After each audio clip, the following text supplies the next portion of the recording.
Fala galerinha do YouTube, tudo bem? Retomando a nossa série de vídeos sobre polimento com a politriz rotativa, a gente está aqui com nossos produtos básicos aí para fazer o procedimento do spot test. Nesse vídeo a gente vai abordar tanto o procedimento do spot test como a análise da pintura, utilizando uma peça aí de exemplo para você fazer a análise do polimento, das etapas de polimento que você vai precisar executar, enfim, utilização do medidor de camadas e até alguns aspectos aí sobre lixamento e diferenças entre o polimento técnico em repintura e o processo de espelhamento. Bom, começando aí o vídeo, recapitulando um pouco, a gente apresentou o set de produtos já no primeiro vídeo da série, falou um pouquinho sobre o processo de spot test no segundo, o terceiro vídeo abordou o tema da lavagem, nesse quarto vídeo a gente vai demonstrar na prática o processo do spot test e os demais itens que eu mencionei anteriormente.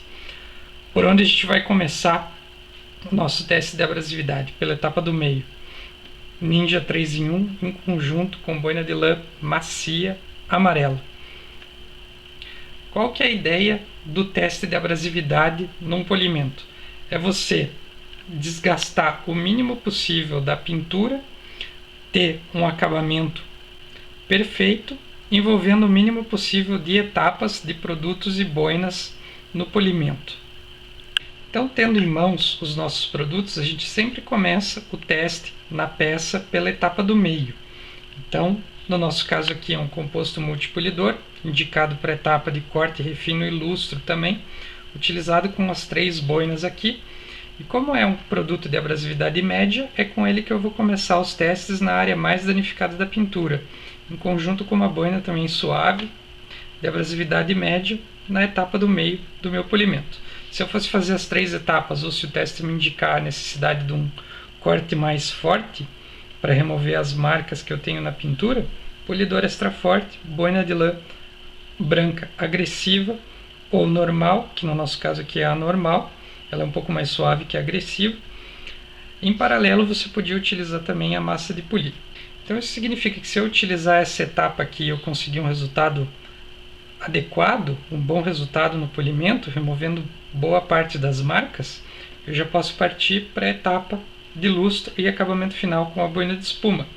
Então eu não necessariamente preciso fazer 3 ou 4 etapas de polimento.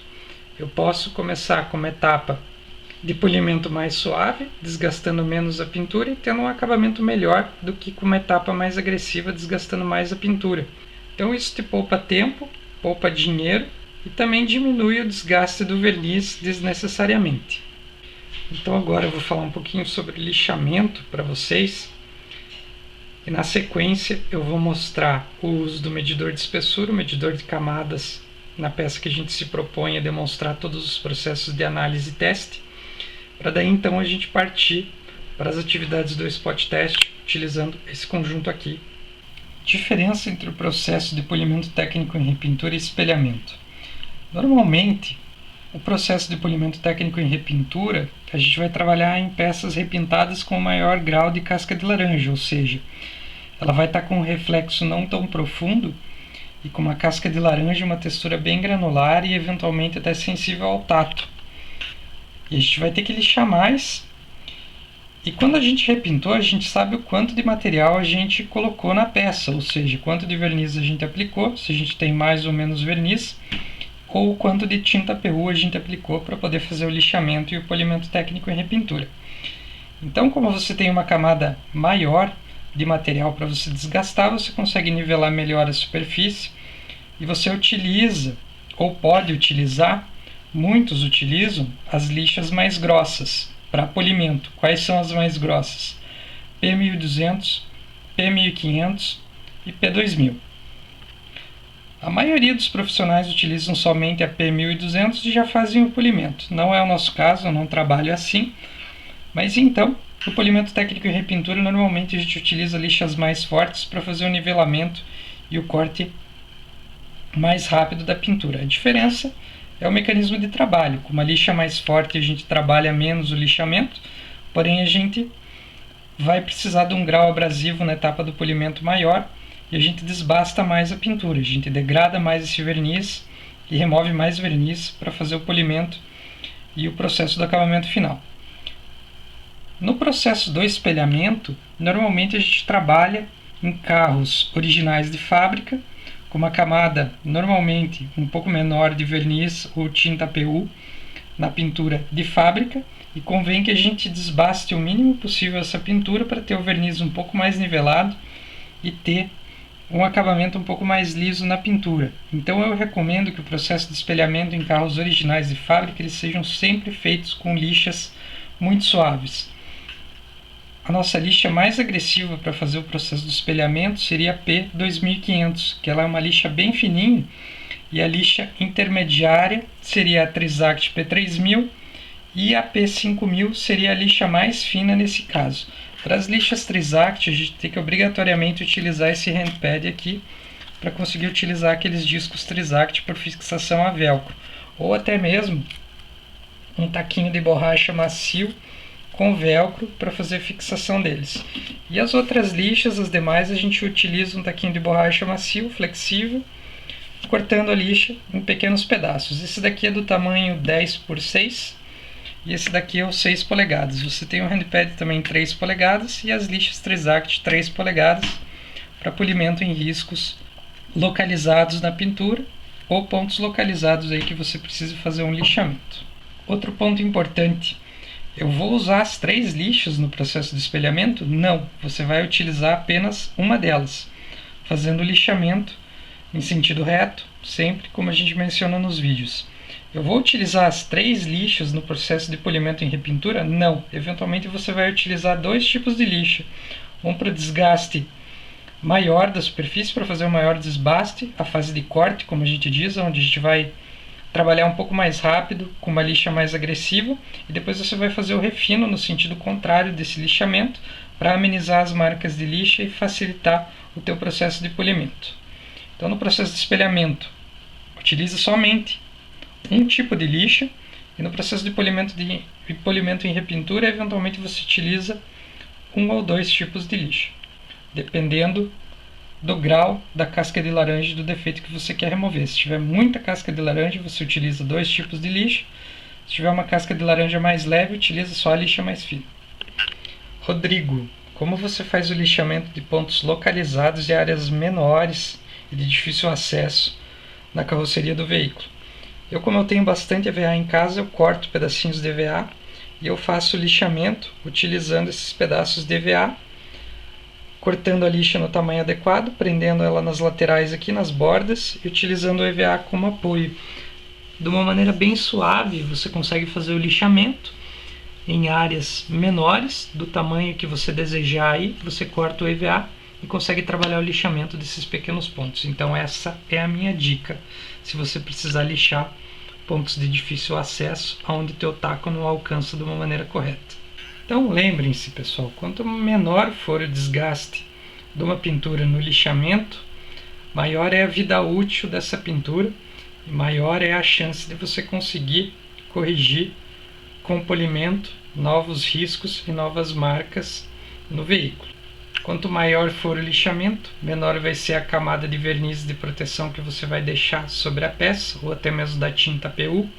E fatalmente, quando você for polir novamente o teu veículo para remover marcas simples, como marcas circulares oriundas de lavagem, você pode ter problemas aí de ter a peça queimada, a pintura queimada no momento do polimento.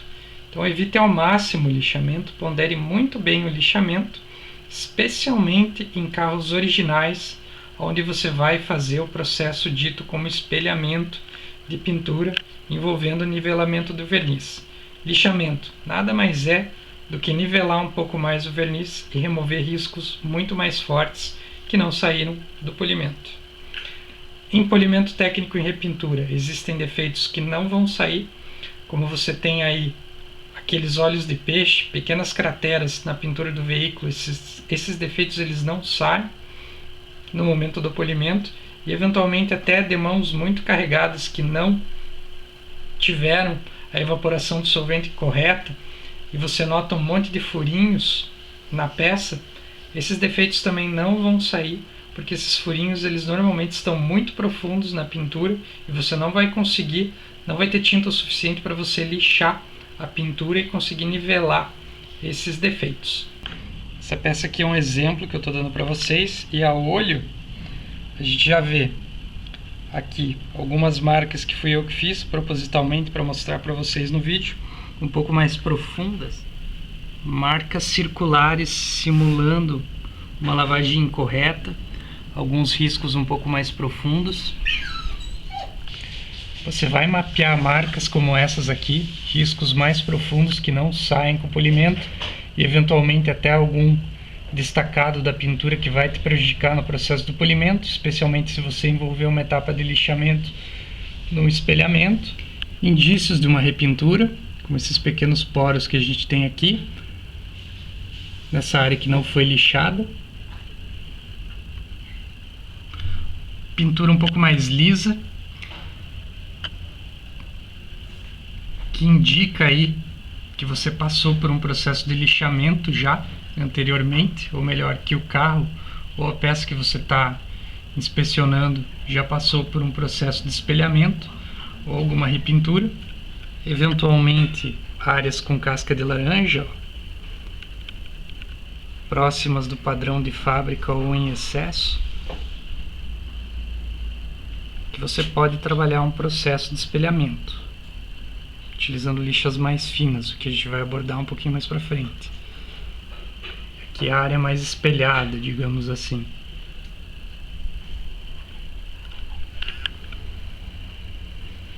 Batidinhas de pedra ou marcas de repintura que não vão sair nem se você lixar. Levando em conta que o padrão da peça já está bem liso aqui, você tem esse defeito, não convém que você lixe uma pintura num estado como essa aqui, totalmente lisa. Se você não tem a casca de laranja, evite fazer o lixamento.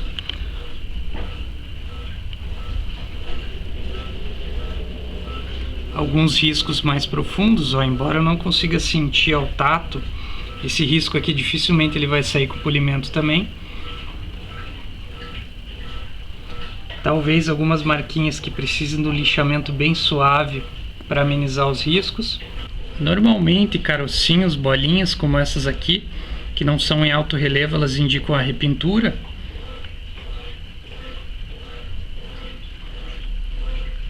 Principalmente se elas aparecerem em pontos localizados da pintura e você não notar o esbranquiçado aqui, que seria oriundo de uma batidinha de pedra do uso do carro. Novamente, riscos mais profundos aqui que provavelmente não vão sair com um processo de polimento tão suave.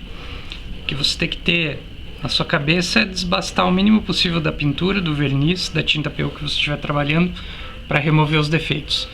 Então, qual que é a ideia? Sempre trabalhar o polimento e depois você fazer o lixamento, caso necessário, de alguns pontos localizados com lixas bem finas. Refletor básico, com tripé básico aqui, com regulagem de altura.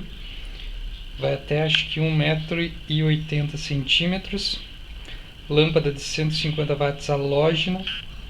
É o mínimo possível para você identificar, principalmente, os riscos circulares na peça e fazer a inspeção no momento do polimento. Refletor maior e mais potente vai te dar uma maior amplitude na análise, você vai conseguir analisar áreas maiores. Em paralelo, provavelmente ele vai mostrar um pouquinho mais os defeitos do que um refletor desse aqui. Porém, com esse aqui você consegue trabalhar muito bem. Pontos negativos: aquecimento. Se você trabalhar com ele 100% do tempo ligado e perto de você, ele aquece bastante a área ao redor e pode te atrapalhar. Agora, utilizando o refletor, as coisas ficam bem mais fáceis. Você vai conseguir ter uma noção muito melhor de qual que é o estado da pintura. Certamente vai conseguir determinar se você vai ter mais trabalho para fazer o polimento ou não. Eu estou focando na nossa área em destaque aqui, onde tinha os riscos maiores, para a gente ver qual que é o local de maior agressão que a gente tem na peça.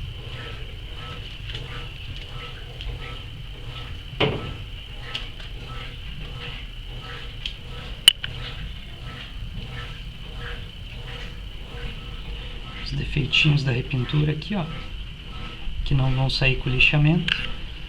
E aqui para vocês, para mostrar a diferença de uma área com casca de laranja para uma área mais lisa, que já passou pelo lixamento.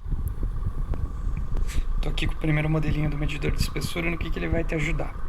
Você vê se você tem uma camada padrão de uma repintura correta, automotiva, ou até mesmo de uma pintura original, que vai girar em torno de 100 microns. Desse valor, 50% aproximadamente corresponde ao verniz PU ou à tinta PU que você pode polir, que é a camada que você realmente pode desbastar e remover os defeitos. E normalmente uma etapa de polimento envolvendo o lixamento, ela vai desbastar um pouco mais a pintura e vai chegar em torno dos 10 microns de desbaste, envolvendo um lixamento bem agressivo, ou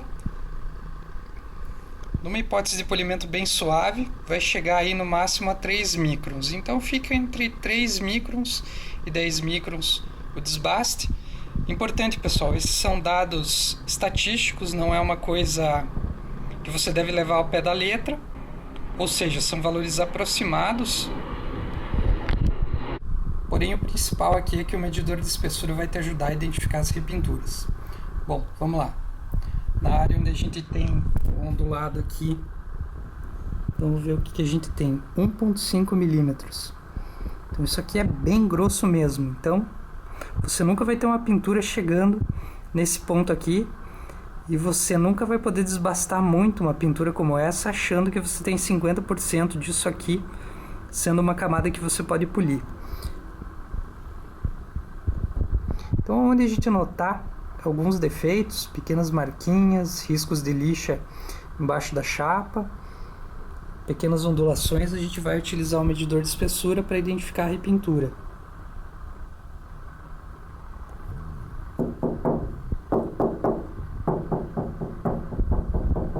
Em paralelo à batida, também vai te indicar se você tem massa ou não.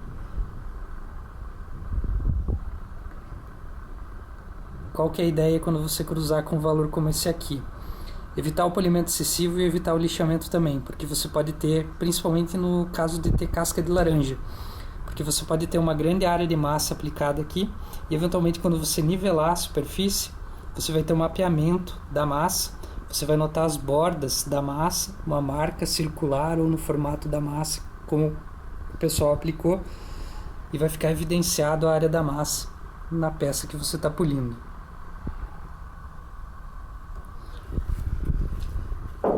Aqui em cima a gente não tem massa, vamos ver quantos milímetros ele vai marcar aqui em cima.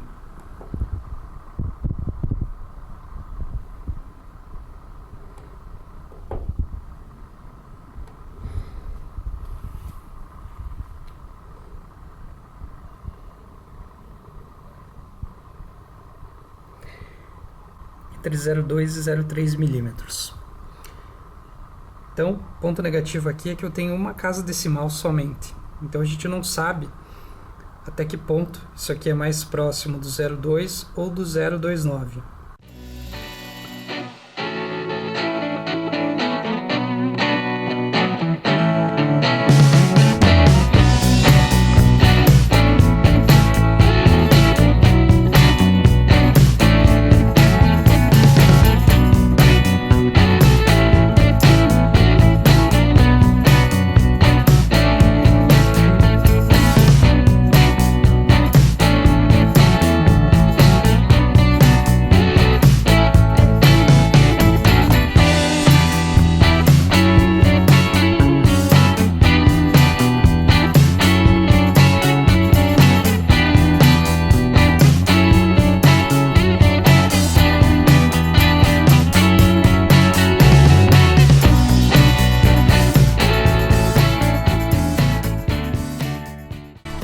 Então, o modelinho da direita, maior precisão, com as duas casas decimais.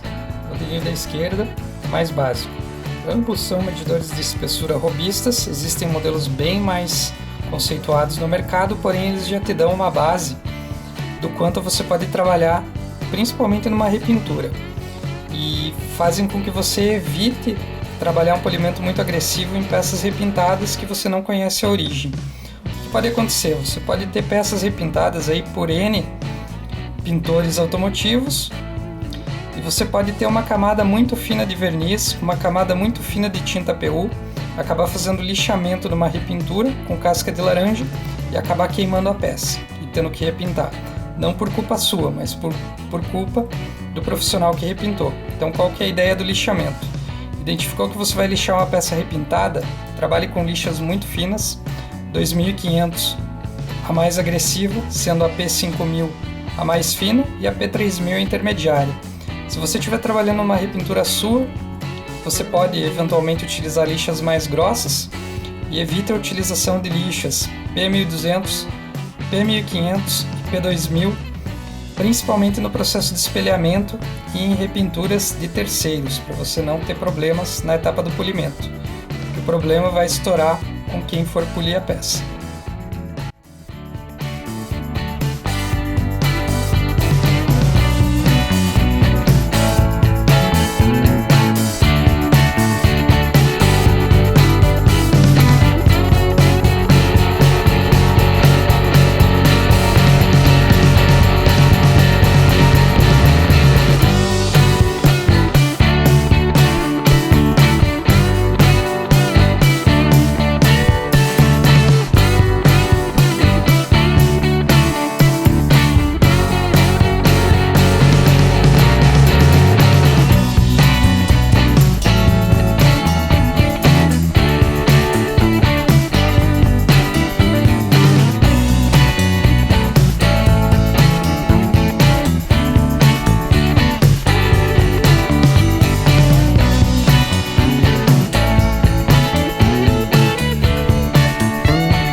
Vendo o vídeo, a parte do polimento, eu vou fazer alguns comentários. Bom, primeiro deles, por que eu não corto os vídeos de polimento e eles ficam um pouco extensos? Para passar para vocês da melhor maneira possível o tempo de operação da máquina, em conjunto com a boina e com o produto que a gente está utilizando. E exatamente a hora que eu paro de polir para vocês terem uma boa referência para evitarem hologramas na peça e evitarem que o produto seque na superfície e dificulte o polimento. Dá para notar que esse produto ele não produz muito pó, e um ponto interessante que eu vou salientar para vocês é que essa boina menor de lã, embora ela seja macia, ela é uma lã trançada, então ela não é o mesmo padrão da lã, por exemplo, da NS Wax que a gente utiliza, que eu comercializo, e também não é o mesmo padrão da lã que a gente tem da 3M, que é também uma boina de alto poder de acabamento aí. Então ela acaba marcando um pouquinho mais a superfície, ela deixa um pouquinho mais hologramas. Então isso não é por causa do produto, sim por causa da boina, que é diferente do padrão que a gente tem adotado até então no canal, que eu tenho demonstrado os vídeos para vocês. Então ela é um pouquinho mais agressiva. Então esse teste de abrasividade em uma passada ele já removeu os defeitos. O ideal é que seja em uma passada para você ganhar tempo.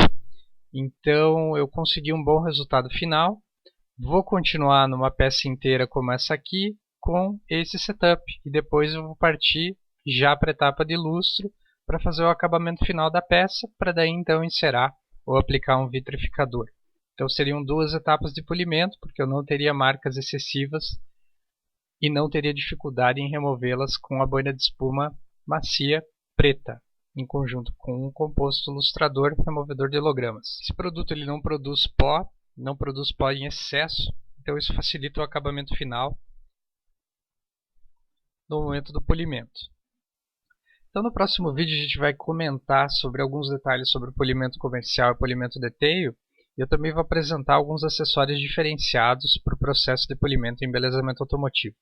Espero que vocês tenham curtido aí, aguardem o próximo, meu forte abraço e até o próximo.